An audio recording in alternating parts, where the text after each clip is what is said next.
बच्चों इसमें last turn पर हम लोग पढ़ रहे थे बॉडी ऑर्गेनाइजेशन इन एनिमल। जंतुओं में शारीरिक संगठन को हम लोग डिस्कस कर रहे थे कि जंतुओं में शारीरिक संगठन कैसा होता है, और इसी के अंतर्गत हम लोगों ने टिश्यू या ऊतक के बारे में पढ़ा था। और इसके पश्चात इसमें जो एनिमल्स हैं, अर्थवर्म, कॉकरोच, फ्रॉग। तो अर्थवर्म या केचुआ, जिसका वैज्ञानिक नाम होता है फेरेटिमा पोस्थुमा, इसके जो डिफरेंट सिस्टम थे, इसका बॉडी के स्ट्रक्चर, वो हम लोगों ने डिस्कस किया था। इसी के पश्चात कॉकरोच या पेरीप्लेनेटा अमेरिकाना, इसके जो प्रॉपर्टीज़ होती हैं, मतलब इसकी मार्फोलॉजी और इसके डिफरेंट सिस्टम्स जो इसमें अंग तंत्र होते हैं, उनको हम लोगों ने डिस्कस किया था। और इसी के पश्चात फ्रॉग, मेढक को डिस्कस कर रहे थे। तो फ्रॉग में हम लोगों ने डिस्कस किया था कि फ्रॉग की मॉर्फोलॉजी क्या होती है, आकार की कैसी होती है, और इसके पश्चात फ्रॉग का अंदर डाइजेस्टिव सिस्टम को डिस्कस किया था, ब्लड वेस्कुलर सिस्टम। और इसी के पश्चात आज हम लोग उसी के आगे डिस्कस कर रहे हैं इसको कि इसमें जो रिप्रोडक्टिव सिस्टम होता है, प्रजनन तंत्र होता है, वो कैसा होता है। तो का फ्रॉग में रिप्रोडक्टिव सिस्टम कैसा होता है। तो फ्रॉग में मेल और फीमेल फ्रॉग अलग अलग होते हैं। मेल और फीमेल फ्रॉग जो होते हैं अलग अलग होते हैं, और बाहर से देखने पर दोनों के स्ट्रक्चर में कोई स्पेशल चीज नहीं होती है, सामान्यतः जिसको देखा जा सके, जो अलग अलग होते हैं। लेकिन इसमें जो मेल फ्रॉग होता है, उसके जो 4 लिम्स होते हैं, अग्रपाद होते हैं, उसमें कॉपलेटरी पैड होती है। कॉपलेटरी पैड होती है ये, जो कि फीमेल में नहीं होती है। और दूसरा जो होता है कि इसमें मेल फ्रॉग में वोकल सैक होता है यहाँ पर, जिससे कि ये टर टर की आवाज करता है। तो कॉपलेटरी पैड जो मेल फ्रॉग में होती है, और वोकल सैक होता है जिससे ये आवाज करता है टर टर की, तो ये मेल फ्रॉग में होते हैं, फीमेल में नहीं होते। तो ये कुछ डिफरेंस होते हैं, अंतर होता है मेल और फीमेल फ्रॉग में, क्या डिफरेंस होता है, क्या अंतर होता है। और उसी के पश्चात जो इसका इंटरनल ऑर्गन्स होते हैं, अंतरांग होते हैं, मेल फ्रॉग के अंतरांग या इंटरनल ऑर्गन कैसे होते हैं, और फीमेल फ्रॉग के अंतरांग या इंटरनल ऑर्गन्स कैसे होते हैं। तो इसी के अंतर्गत जो मेल का मुख्य रिप्रोडक्टिव सिस्टम होता है, ऑर्गन होता है, जिसमें कि मेल गैमीट बनते हैं, वो होता है टेस्टिस या वृषण। टेस्टिस को हिंदी में वृषण कहते हैं। तो टेस्टिस या वृषण होता है जिसमें कि मेल गैमीट बनते हैं, और जो फीमेल फ्रॉग होता है उसमें ओवरी होती है जिसमें कि फीमेल गैमीट बनते हैं। तो मेल फ्रॉग में अंदर इसके रिप्रोडक्टिव सिस्टम में टेस्टिस या वृषण होगा जो मुख्य अंग है, और फीमेल फ्रॉग में जो होगा वो ओवरी होगी जो मुख्य और मेन रिप्रोडक्टिव ऑर्गन है। तो मेल रिप्रोडक्टिव सिस्टम में के अंतर्गत जो नर जनन तंत्र है फ्रॉग का, मेल रिप्रोडक्टिव सिस्टम में, मेल फ्रॉग में उसकी संरचना, उसका स्ट्रक्चर कैसा होता है, वो हम लोग आज डिस्कस करते हैं। मेल फ्रॉग का रिप्रोडक्टिव सिस्टम, ये मेल फ्रॉग का या मेल रिप्रोडक्टिव सिस्टम है, ठीक है ना। फ्रॉग में मेल और फीमेल फ्रॉग अलग अलग होते हैं, तो मेल फ्रॉग में ये मेल रिप्रोडक्टिव सिस्टम कैसा होता है।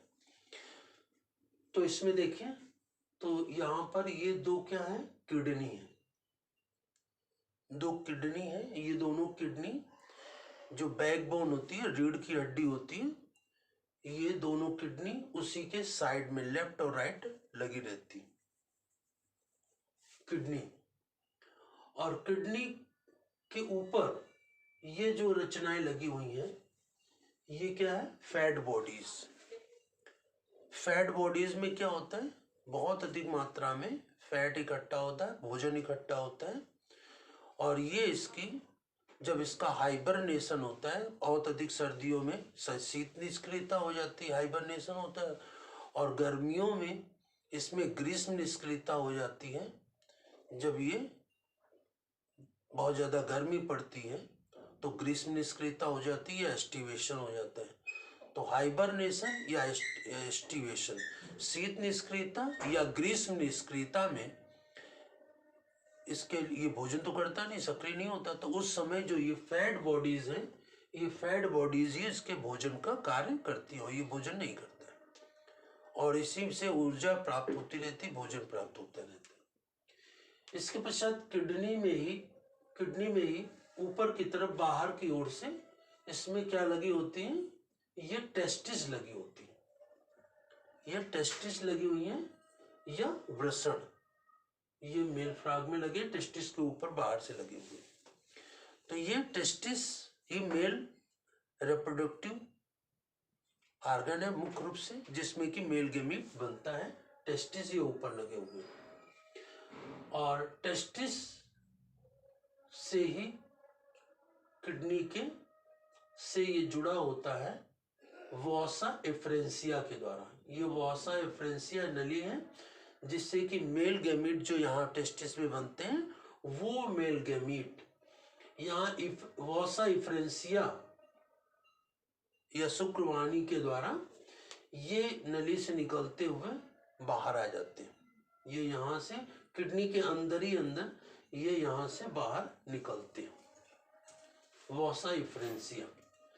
किडनी में ही ऊपर से ये लगी हुई है एड्रीनल ग्लैंड, एड्रीनल ग्लैंड या अधिवृक्क ग्रंथि, ये किडनी के ऊपर लगी हुई है। ये क्या होती है एड्रीनल ग्लैंड? एड्रीनल ग्लैंड एक एंडोक्राइन ग्लैंड है, एंडोक्राइन ग्लैंड जिसमें कि हार्मोन्स बनते हैं। तो ये एक एंडोक्राइन ग्लैंड है जिसमें हार्मोन्स का निर्माण होता है। तो यहाँ पर ये किडनी के ऊपर ही वृषण लगा हुआ है, ये फैट बॉडीज या वॉसा एफ्रेंसिया के थ्रू मेल गेमीट बन के यहाँ से बाहर आ जाते हैं, और इसी के अंदर ये जो नेट लगा हुआ है, ये जार टाइप बना हुआ है, तो ये वॉसा एफ्रेंसिया से होते हुए ये मेल गेमीट बाहर आ जाते हैं। और ये क्या है, यूरिनोजेनाइटल डक्ट, मतलब कि किडनी में ही ब्लड फिल्टर होता है, यूरिन बनता है, तो ये यूरिन भी इस नली के द्वारा यहाँ आता है, और जो मेल गैमीट होते हैं वो भी आते हैं बाहर। तो ये जो दोनों नलियाँ हैं, इनसे यूरिन भी बाहर आता है और रिप्रोडक्टिव सेल्स भी बाहर आते हैं, यूरिन वगैरह। तो इसलिए इस नली को कहते हैं यूरिनोजेनाइटल डक्ट। यूरिन मतलब यूरिनो, जेनाइटल मतलब कि स्पर्म्स, मेल गैमीट, ये दोनों बाहर आने के कारण इस नली को यूरिनोजेनाइटल डक्ट कहते हैं। और इसमें ये जो चैम्बर है, अब इसमें इसको क्लोइका कहते हैं। क्लोइका में सब चीज आती है, रिप्रोडक्टिव सेल्स भी, उत्सर्जी पदार्थ यूरिन भी, और undigested food material, unabsorbed food material, ये सब इसमें आता है। तो इसको क्लोइका या अवस्कर वेस्म कहते हैं, अवस्कर, ठीक है ना, अवस्कर वेस्म। तो इसमें ये यूरिनोजेनाइटल डक्ट दोनों ओर की खुलती हैं, और ये क्या है, रेक्टम है पूरा इधर, तो इससे जो अनडाइजेस्टेड फूड मटेरियल होता है वो भी इसमें आता है। और ये क्या है, यूरिनरी ब्लैडर है जिसमें एक यूरिन कलेक्ट होता है, ये यूरिन आता है, ये यहाँ कलेक्ट, और समय समय पर इसमें कॉन्ट्रैक्शन और रिलैक्सेशन के फलस्वरूप ये यूरिन बाहर निकल जाता है। तो ये यहाँ पर यूरिन कलेक्ट होता है, अनडाइजेस्टेड फूड मटेरियल, और इधर से यूरिन भी आता है, और जेनाइटल सेल्स में मेल गैमीट स्पर्म्स भी आते हैं। तो ये क्लोइका में यूरिन भी आ रहा है, अनडाइजेस्टेड फूड मटेरियल भी आ रहा है जो पचा नहीं, अवशोषित नहीं हुआ, और रिप्रोडक्टिव सेल्स मतलब कि मेल गैमीट भी आते हैं। तो इसको हम लोग क्या कहते हैं, अवस्कर वेस्म। और इसका जो छिद्र होता है जिससे चीज बाहर निकलती है इसको हम क्लोइकल एपर्चर या अवस्कर छिद्र कहते हैं। तो इस प्रकार से ये जो मेल रिप्रोडक्टिव सिस्टम है नर जनन तंत्र किसका, फ्रॉग का, male reproductive system of frog. तो फ्रॉग का जो मेल रिप्रोडक्टिव सिस्टम है इसको हम लोगों ने आज पढ़ा।